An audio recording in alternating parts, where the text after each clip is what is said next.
नमस्कार, मी शनाया. आज आपण अशा प्रकरणाबद्दल बोलणार आहोत ज्याने संपूर्ण देश हादरला होता. एक तरुणी, एक स्वप्न पाहणारी मुलगी आणि तिच्या आयुष्याशी खेळणारी निर्दयी व्यवस्था. हे आहे अंकिता भंडारी प्रकरण, जिथे प्रश्न फक्त एका गुन्ह्याचा नाही तर संपूर्ण सिस्टीमच्या संवेदनशीलतेचा आहे. अंकिता भंडारी, वय वर्ष 19. स्वतःच्या पायावर उभं राहायचं स्वप्न घेऊन ती नोकरी करत होती. पण तिला काय माहिती की जिथे ती काम करते तिथंच तिचं आयुष्य धोक्यात येणार आहे. पण तुम्ही म्हणाल, आता प्रकरण काढण्याचं कारण काय? तर त्याचं झालं असं की अंकिता भंडारी हत्या प्रकरणाला आता 3 वर्षाहून अधिक काळ लोटलाय. या प्रकरणातील आरोपींना दोषी ठरून 7 महिने झालेत. मात्र आता एका वरिष्ठ भाजप नेत्यावर आरोप झाल्याने हे प्रकरण पुन्हा एकदा चर्चेत आलंय. यामुळे संपूर्ण उत्तराखंडमध्ये आंदोलनाची लाट उसळली आहे. काँग्रेस आणि डाव्या पक्षांसह विरोधी पक्ष आणि नागरी संघटना या संपूर्ण प्रकरणाची सीबीआय चौकशी करण्याची मागणी करतायत. सत्ताधारी भाजपच्या काही वरिष्ठ नेत्यांनी सीबीआय चौकशीच्या मागणीला पाठिंबा दिलाय. मात्र पक्ष नेतृत्वाने यावर अद्याप कोणती देखील स्पष्ट भूमिका घेतली नाही. नेमकं हे प्रकरण काय? या प्रकरणाने भाजपच्या अडचणी का वाढल्यात हे जाणून घेऊयात. 18 सप्टेंबर 2022 रोजी उत्तराखंडमधील एका दुर्गम पण निसर्गरम्य ठिकाणी उभारलेल्या रिसॉर्टमधील 19 वर्षीय रिसेप्शनिस्ट बेपत्ता झाल्याची तक्रार स्थानिक पोलीस ठाण्यात दाखल करण्यात आली होती. सुरुवातीला हे प्रकरण साधं सोपं वाटत होतं. मात्र काही दिवसातच या प्रकरणाने गंभीर वळण घेतलं. या तरुणीचा मृतदेह ऋषिकेश जवळील एका कालव्यात सापडला. या प्रकरणात ही तरुणी ज्या रिसॉर्टमध्ये कामाला होती त्या रिसॉर्टचा मालक आणि इतर 2 जणांना अटक करण्यात आली. ज्यानंतर या प्रकरणामुळे संपूर्ण देशात खळबळ उडाली. या घटनेवरून उत्तराखंडच्या राजकारणात देखील मोठे पडसाद उमटले होते. तपास जसा जसा पुढे सरकत गेला तसा या प्रकरणातील आरोपी आणि त्यांच्या गुन्हेगारी पार्श्वभूमीबद्दलची धक्कादायक माहिती समोर आली आहे.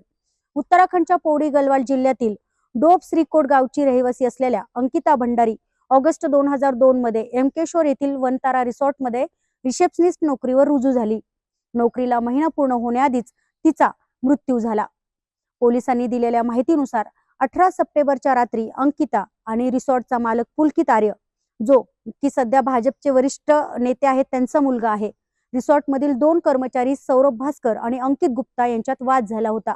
या वादानंतर अंकिताचं अपहरण करण्यात आलं. त्यानंतर तिला एका कालव्यात फेकून देण्यात आलं. या सगळ्या प्रकरणानंतर पुलकित आणि त्यांचे साथीदार रिसॉर्टवर परत आले आणि त्यांनी अंकिता बेपत्ता झाल्याची तक्रार नोंदवली. अंकिता बेपत्ता झाल्याच्या प्रकरणाच्या तपासाला सुरुवात झाली. सुरुवातीला नीट माहिती मिळत नसल्याने तपासाला निश्चित दिशा मिळाली नाही. पोलिसांना जे अधिकार असतात ते पटवाऱ्यांना नसतात, ज्यामुळे सुरुवातीला या प्रकरणाच्या तपासात अक्षम्य दिरंगाई झाली होती. अंकिताच्या कुटुंबियांनी तपासाबद्दल नापसंती दर्शवली होती. यानंतर काही लोकांनीही हा मुद्दा उचलून धरण्यास सुरुवात केली. नागरिकांचा वाढता रोष पाहून हे प्रकरण नियमित पोलिसांकडे सोपवण्यात आलं. राज्याचे पोलीस महासंचालक म्हणजेच डीजीपी अशोक कुमार यांनी कबूल केलं की पोलिसांनी तात्काळ कारवाई न केल्याने तपासातील सुरुवातीचा अमूल्य वेळ हा वाया गेला होता. अंकिता बेपत्ता झाल्याची माहिती सर्वात आधी तिचा मित्र पुष्पला मिळाली होती. त्याने सांगितलं की 28 सप्टेंबरच्या रात्री अंकिताने त्याला फोन केला होता. ती त्याला सांगत होती की रिसॉर्टवाले तिच्यावर व्हीआयपींना खास सर्व्हिस देण्यासाठी दबाव टाकतायत.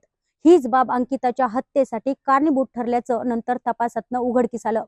पुष्प याने सांगितलं की अंकिता सोबतचा हे त्याचं शेवटचं बोलणं होतं. त्यानंतर अंकिताचा फोन बंद झाला. चिंतेत पडलेल्या पुष्प याने रिसॉर्टचा मालक पुलकित आर्यलाच फोन करण्याचा प्रयत्न केला होता. पुलकितने त्याला सांगितलं की अंकिता आराम करतीये. दुसऱ्या दिवसांपासून पुलकितचा देखील फोन बंद झाला. रिसॉर्टवर पुष्पने फोन केला असता त्यांनी उडवाउडवीची उत्तरे दिली होती. हा सगळा प्रकार पाहिल्यानंतर पुष्पला अंकितासोबत काहीतरी भयंकर घडल्याचा संशय आला.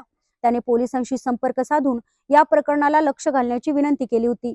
अंकिता बेपत्ता झाल्याच्या 6 दिवसांनी 24 सप्टेंबर रोजी तिचा मृतदेह चिला कालव्यातनं बाहेर काढण्यात आला.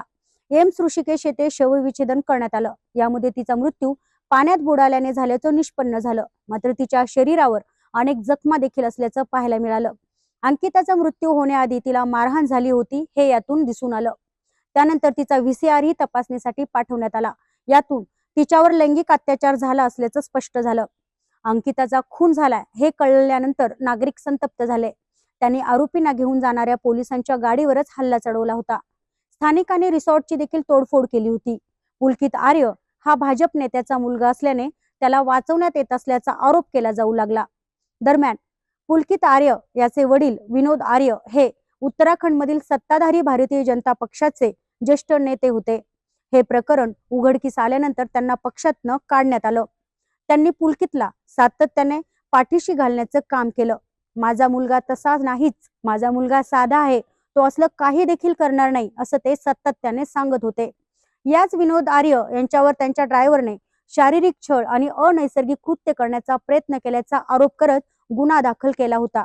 वाढत्या दबावामुळे हे प्रकरण फास्ट ट्रॅक कोर्टात चालवण्याचा निर्णय घेण्यात आला. उत्तराखंडचे मुख्यमंत्री पुष्करसिंह धामी यांनी या प्रकरणाचा तपास IPS अधिकारी रेणुका देवी यांच्या नेतृत्वाखाली विशेष तपास पथकाकडे म्हणजेच SIT कडे सोपवला. अंकिताच्या आईने आरोप केला होता की तिला अंत्यसंस्कारापासून दूर ठेवण्यात आलं. या सगळ्या प्रकरणात पुष्प आणि पुलकित यांच्यात फोनवरनं झालेले संभाषण हा महत्वाचा पुरावा ठरला.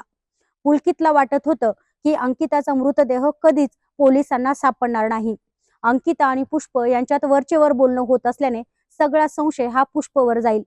पोलिसांनी सदर प्रकरणाच्या तपासादरम्यान रिसॉर्टमधील कर्मचारी, डिजिटल फॉरेन्सिक तज्ज्ञ आणि अंकिताच्या मित्रांसह 100हून अधिक लोकांची चौकशी केली होती.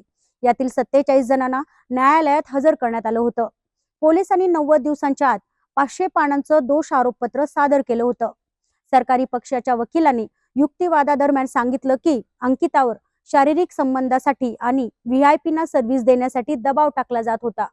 चॅट्स, ऑडिओ रेकॉर्डिंग आणि साक्षीदारांच्या जबाबातनं या दाव्याला पुष्टी मिळाली. 30 मे रोजी या प्रकरणात पुलकित आर्य, सौरभ भास्कर आणि अंकित गुप्ता यांना दोषी ठरवण्यात आलं. या प्रकरणी मुख्य आरोपी हा भाजप नेत्याचा मुलगा पुलकित आर्य याला जन्मठेप झालीय. तरी देखील नवीन ऑडिओ क्लिप्स आणि पुरावे समोर आल्यानंतर एका विशिष्ट VIP नेत्याला सर्व्हिस देण्यास नकार दिल्याने अंकिताची हत्या करण्यात आल्याचा आरोप होतोय.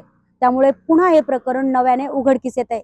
तर मित्रांनो, अंकिता भंडारी प्रकरण फक्त एक गुन्हा नाही, ही आहे व्यवस्थेची कसोटी, न्याय व्यवस्थेची परीक्षा आणि समाजाच्या संवेदनशीलतेचा आरसा.